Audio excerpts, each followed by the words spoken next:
Welcome to Silas world. ఈరోజు అయితే నేను బాలామృతం పిండితో సున్నుండలు చేశాను. బాలామృతం మీన్స్ అంగన్వాడిలో 6 నెలలు దాటిన చంటి పిల్లలకు ఇస్తారు ఆ పిండి ఫుడ్గా. కానీ వాళ్ళు అంత వేగం డైజెషన్ చేసుకోలేరు. జొన్నలు, సజ్జలు, రాగులు, గోధుమలు, పంచదార, ఇంకా మిల్క్ పౌడర్, చాలా ప్రోటీన్స్ కలుపుతారు. ఆ చంటి పిల్లలు అంత వేగం డైజెషన్ చేసుకోలేరు కాబట్టి మనం ఇళ్ళల్లో వాటితో అట్లు పోసుకొని కేకులు చేసుకొని కూడా తినొచ్చు. నేనైతే ఈరోజు సున్నుండలు చేస్తున్నాను, చూసేయండి.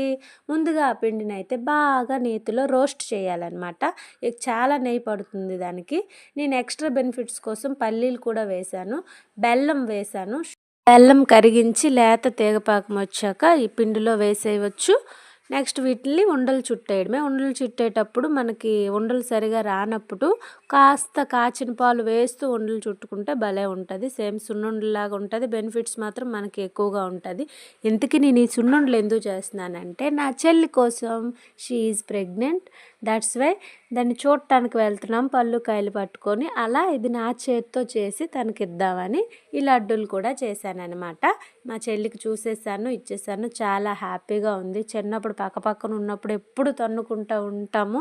పెళ్ళి అయ్యాక చూడాలి, మాట్లాడాలి అని ఉన్న మన పిల్లలతో మనకి అస్సలు మాట్లాడే తీరిక కూడా ఉండదన్నమాట. రిటర్న్ మా ఊరు వచ్చేసాం. మళ్ళీ నా వర్క్ బిజీలో నేను పడిపోయాను. స్టడీ, పిల్లల tuition. Please subscribe Silas world. Bye bye.